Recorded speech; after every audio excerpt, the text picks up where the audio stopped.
The Lean COE is a resource for Veryable customers, helping them implement Lean and apply Lean principles to how they use labor.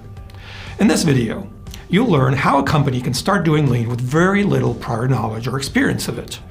You'll see that Kaizen isn't necessarily a formal multi-day event. It can also be small steps involving the people who work on the shop floor. And you'll see how, with simple actions, this small team was able to add $120,000 to their plant's bottom line. So, what is the vision for Alexandria Industries? So it's my vision again. We've been on the pursuit of trying to develop a lean culture, or a continuous improvement culture here at Alex South, right? We've been talking about it for the last couple of years. We've initiated some trainings. We've done the paper table game and a bunch of other stuff. And this year what we actually did was, last year, we applied Tom as kind of our continuous improvement go-to guy, coordinator, that he's handling all the documentation of stuff here. Alexandria Industries as a whole, we're really focused on continuous improvement efforts, looking to make that impact on a regular basis. That's where I'm looking to get out of this, a real world experience opportunity with somebody to guide us through. I know Asmita's got experience, Tom has got previous experience outside of this, but to have somebody like OTA help us actually run us through a whole project and actually have it accomplished will be pretty awesome. All right, so I'll talk a little bit about the project itself. So we're focusing on VF2, so this is our high runner product, as you all know. And when I first came and visited here and talked with Tom, we went through a number of questions, because the first question always when you're doing lean transformation is, where do you start? So Tom has created a project list that's a fairly detailed project list with a lot of different options. And for us, the issue is, where's the best place to start? And usually you have to try to link it to what does the business need? And so, we're lucky here. Alexandria Industries has a lot of customer demand. In fact, more customer demand than we have capacity to meet them. So in our case, we said, okay, since we're capacity constrained, let's look at our highest running products. And let's look at what is actually constraining the capacity. And it's basically the machine cycle time on that CNC, on those CNCs. So the project is going to be very simple. It's going to be try to identify waste. I want to talk a little bit about waste because that's a key concept in Lean. And the one thing I really want to emphasize, and I'm going to be emphasizing this all the time, waste is not something to be ashamed of. Waste is the raw material for your continuous improvement. If you don't have waste, you have no continuous improvement. Because continuous improvement is about identifying waste to remove it, and then removing it. I want to talk very briefly about how we see waste in Lean. Before we talk about waste, let's talk about what adds value. Now, in manufacturing, it's any activity that changes the form or the function of the material, or that fits two materials together. So if you're assembling, if you're cutting, welding, painting, heat treating, these are all activities that add value. So what is waste? Well, in Lean, we focus on 7 wastes that hurt the flow of material through the process. A useful mnemonic is Tim Wood. So in Mr. Tim Wood, T stands for transport. Any activity where you're moving material, whether it's done by a robot, a conveyor, or by hand, that's transport. I is for inventory. So material that's staying there, not being processed, that's inventory. It's material that's costing us money. We get the money back only when we've transformed the material into finished goods and sold it. So anytime that we have material that's just standing there, not being processed, that's waste. M is for motion. There's a difference between transport and motion. Transport is the movement of material, and motion is the movement of a productive resource, a robot, a machine tool, or obviously a person. So it can be, for instance, when we'll look at the CNC, what part of the machine cycle adds value? Well, it's cutting. It's when the tool touches the metal. And if the tool doesn't touch the metal, it's not adding value. So when we think about motion, It's any time that the tool is doing something other than touching the metal. Then we have waiting. So if I have a person or a machine that's waiting and not adding value, obviously that'll count as waste. The first O is overprocessing. Overprocessing is a process or an activity that we don't need to do. It is, in the case of manufacturing, doing an activity that we think is necessary, but actually if we were to ask the customer would tell us, no, it's not needed. Overprocessing can also be with tolerances. The customer might say, for instance, given the application of this product, I don't mind if the tolerance is a bit wider. So that's overprocessing or unnecessary activities. Next, we have overproduction. Overproduction is when you are producing more units than what the customer needs, or producing units way earlier than the customer actually is going to use it or need it. And then there is one last, it's defects. This is basically all the non-quality activities. It includes inspection. This is kind of counterintuitive because inspection is necessary, right? If you think about it, if we really had a perfect process, we would trust that process enough that we would not need to inspect it. In Lean, there's something called a pokayoke. A pokayoke is a Japanese word for an error-proofing device. So basically, a way to prevent defects from even happening. So if you can physically prevent the defect from happening, then why would you need to inspect for that defect? It's not only about making bad parts or reworking bad parts, it's also inspection. So if you think about all of these 7 activities, they do not add value. They're waste. But we have 2 groups in the TIM wood. For wood, these are called pure non-value add. Our goal for waiting, overprocessing, overproduction, and defect is to absolutely eliminate those wastes. And then we have TIM. TIM is what are called the essential non-value add. It's still waste, but it's essential because we'll never be able to totally eliminate them. So the only thing we can do is to reduce them. And we will reduce those wastes by creating standardization. What I'm going to ask you to do is to go and observe the work center and observe it in great detail. I'm going to ask some of you to do actually a time study on the machine cycle. I want to understand exactly what is the current machine cycle time from loading to loading. And I want to understand within that machine cycle time, what are the different phases, or what are the different chunks. Within those phases, within the machine cycle time, you will find some of these wastes. As the team observes the machine, they're checking for TIM wood. Now, most of the waste they observe is motion and waiting. And that's good because since they want to improve the capacity of these machines, they need to reduce its cycle time. That is, the machine time that is used to make one unit. Learning about waste is absolutely useless if you don't put that knowledge to work by observing the process and systematically listing and measuring the waste. So you've done your analysis, you have all the times. In the next 30, 40 minutes, I want you to identify all of the wastes that exists in that cycle. So thinking of all of this, I want you to identify all of the waste, quantify the waste. Once you've quantified it, you can kind of prioritize. And then start thinking about what are some ideas for removing that waste, or at least reducing it. The team and I did some detailed analysis of the times that we observed. Now we're going to head to the conference room to discuss our observations and to find ways to reduce the waste. What did you have as the current state machine cycle time? Had 6 minutes and 33 seconds. Very close to what I have. So 3 minutes and 33 seconds is 393 seconds. And I had 392.92. So let's just say 393 seconds per part. Now our goal, I know this is kind of a little bit arbitrary, but it is based on what I thought was reasonable, is to reduce that cycle time by 20%.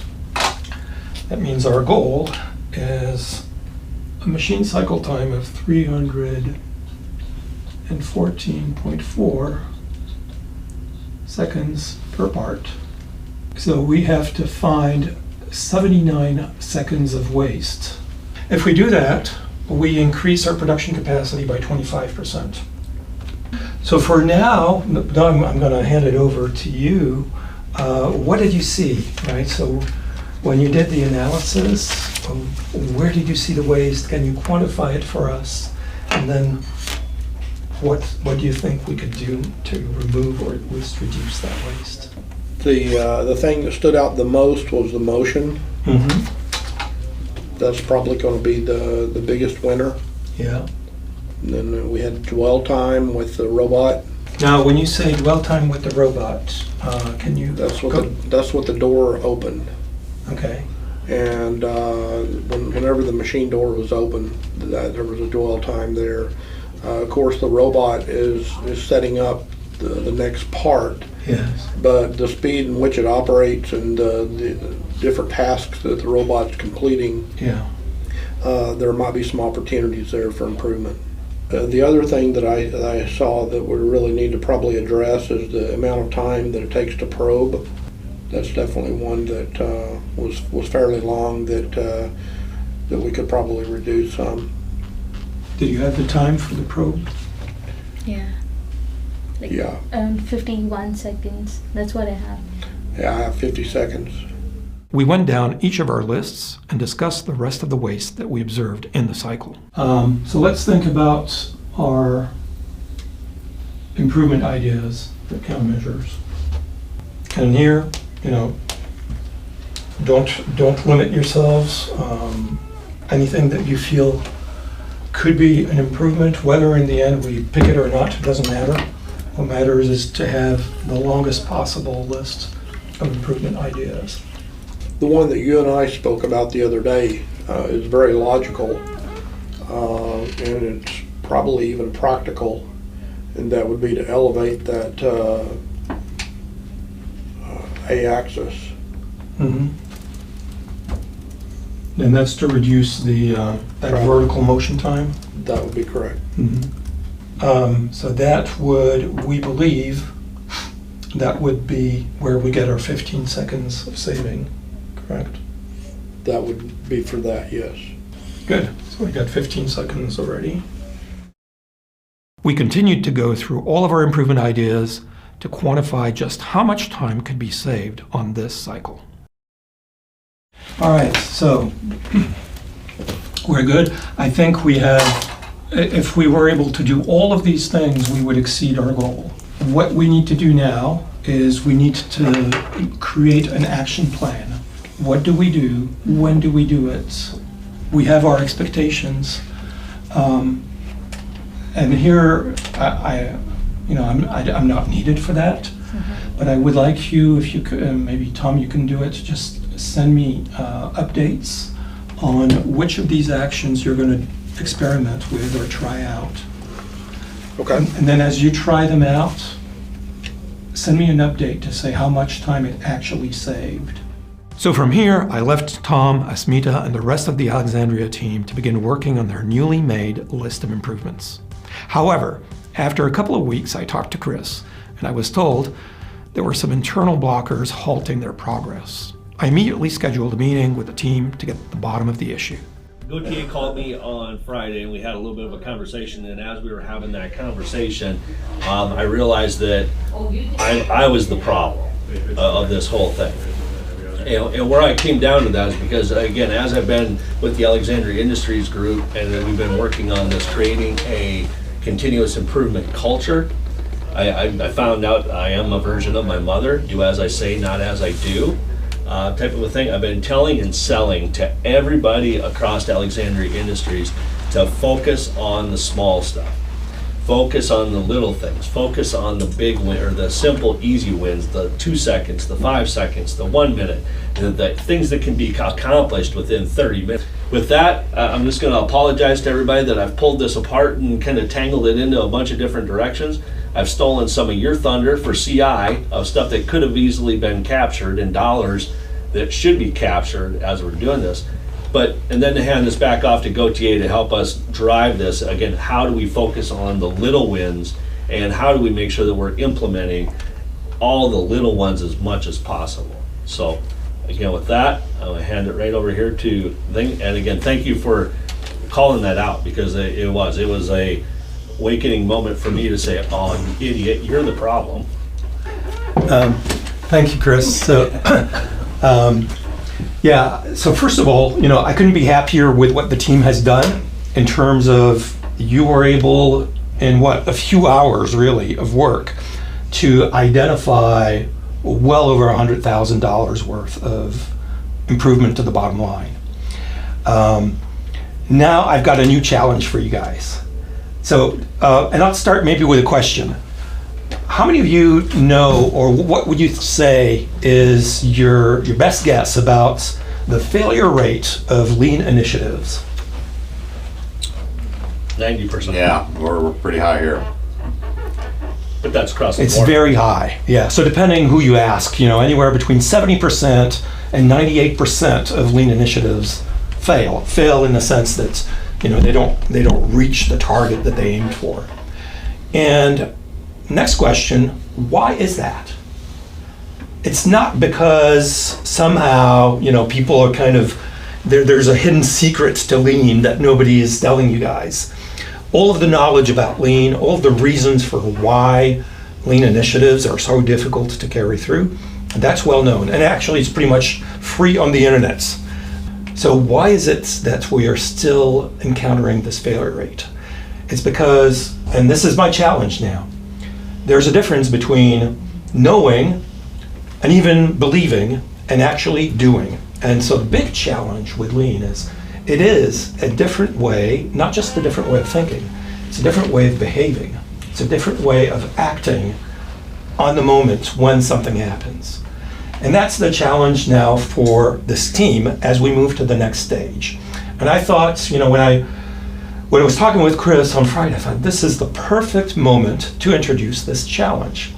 So what happened? We identified, a lot of improvements. The ideas are very specific. That was about 2 weeks ago. How many of those have actually been implemented? None of them have been implemented. Right, and that's the challenge. So lean is, we talk about Kaizen, so this continuous improvement. And the difficulty is you've got to be able to have this cycle of seeing, thinking, doing, and learning real fast. Of course, we're going to learn about this. There's a learning curve for that as for everything else. But for us today, the challenge is we've got to move to a very, very action-oriented type of thinking. So that's the mindset challenge that I got for you. So the commitment we have is within the next week. Do we think we can find time in the next week to review the robotic process in and out of 2.2 and review the probing cycle on 2.2? So that way we can have look, we looked at it, we played with it, we determined that it is this, we've got it from X to Y, so that way we can show some sort of an action to this happen Yeah. in a week. Yeah. And don't let yourself get into the rabbit hole of overanalyzing everything. If it makes sense, if it brings us closer to our targets and the cost is less than the benefits, then we ought to do it. So again, I left the team to begin the process of reducing the waste within this machine cycle. However, this time, they were much more successful. After a few weeks of work, I scheduled a final meeting with them to discuss the results. I basically wanted to have this last meeting to close our project. And so part of it is to just summarize what we've done, what we've achieved. Celebrate perhaps with the whole team, right? Because I think we've got some good results. But I think the most important thing when we close a project like this is to always have a moment to kind of reflect and think about, okay, what have we learned from this project that we can carry forward and then basically incorporate into our way of working. So for me, that is probably the most important piece of this meeting, is to have all of us kind of think about, okay, what did we learn, and is there anything we're going to do differently moving on? So I don't know, Tom, do you want to kind of give us a quick summary of where we are today and what we've achieved? Okay. Basically, we started out with a process that was running 393 seconds, and we ended up reducing that cycle time down to 350 seconds. That project netted out $80,000 on 2 machines, and for annually. And we've already closed this internally as a phase 1 for the project. We still have some open action items of things that we want to complete right here. And so we have not closed them yet, and we're going to do that in a phase 2. Okay. So eventually we will get to the changes applied to all 3 machines, or is it going to? That's the goal. Okay. And it was corrected, So in at that point- phase 1 calculation only includes those 2 machines. That is correct. Okay. So once we get the 3 machines, we'll get to 120,000. That's true. Okay. That's pretty good, right? Yeah, yeah. I mean, some of the things that really stuck out to me doing this whole thing. There's a couple things that I learned out of it for sure. I mean, one of the things that I learned is don't turn a molehill into a mountain. I mean, again, when we first stood back and we looked at the whole list of everything, what we did was we put our engineering heads on, right? And what we did is we decided that these 6 things could really be consolidated into redesigning and rebuilding a whole new fixture. Well, unfortunately, redesigning and rebuilding a whole new fixture, now we went from a time frame of couple days to a time frame of 6 months. Right. And so this whole project basically went from something, how do we make some changes, to okay, now 6 months later we'll get some changes, which is what it's not about. So that's what I learned. I learned, stop making these little molehills into one big mountain. Try to focus on the small successes and trying to look at the things that are implemented along the way. The other thing that I really learned out of the whole deal, being kind of a structured Six Sigma project that we did, it was the amount of time that it actually took to get $80,000. How much time did you spend on the machine to achieve the seconds that you took off? Total? Yeah, Couple hours. right? And it wasn't a couple hours total. No. It was 5 minutes Cumulative. here, 10 minutes here, 5 Yeah. minutes here, 30 minutes here, Right. It was all these little slices Yeah. of time, and it was, oh, maybe I can do better. And you thought about it overnight, and you came back in the next day, and it's like, I can change this. Thought about it overnight, a couple days later, oh crap, I can do this. And That's it was, pretty much how it went. too. yeah, it was just those little snowballs of those itty bitty little bits of time that allowed us to accomplish this. It wasn't a structured sit down and have 10 meetings. It was this is what we got to get to. So those were really the 2 things that I got out of it, right? Don't turn that little, don't change all these little things into something big. Let the little things lie, and then back to the little things. Let the little pieces of time slowly but surely make the time. So what about you? We're more like, Don, you've been very deeply involved in all this. I was kind of intrigued by the challenge. Put it that way. Yeah. Can I get away with it? Well, let's find out. You know, a lot of stuff that I implemented, I've never even thought we could do. I was like, well, we'll try and see what happens. You know, so going forward, you know, like we were talking earlier, Yeah. it's all about getting it running and then going back and speeding it up, because SolidWorks, everything, they're going to give you this, what it'll do here, and then we have to go back and say, okay, what I can shape here and here and here. All right, Tom, your turn. Okay. Basically, this little project only cost us $2,367, and that includes all the labor that we had going into it, and what little bit of machine time for the down machine time that we had. You know, pulling off the program, putting it on a new machine, which wasn't very much. So our total cost was about $2,300. Our net savings were $80,355. So we're real happy about that. And overall, I think this was a great project. We went through a lot of different project ideas, and so we really started talking about the different types of processes that we have. We have the high volume stuff, low changeover. And after Gautier kind of had the opportunity to look at it, he said, let's do the high volume, low changeover format. And that's what really led us to this consistent product. And so it turned into a really good project. So I just would like to thank him for his guidance on the use of the OEE to really, help guide us through this change transformation. And it was very beneficial to me. It really helped me out a lot. So I was just going to say thanks to Veryable for all their guidance. Thanks. I also have some lessons learned, because you always learn.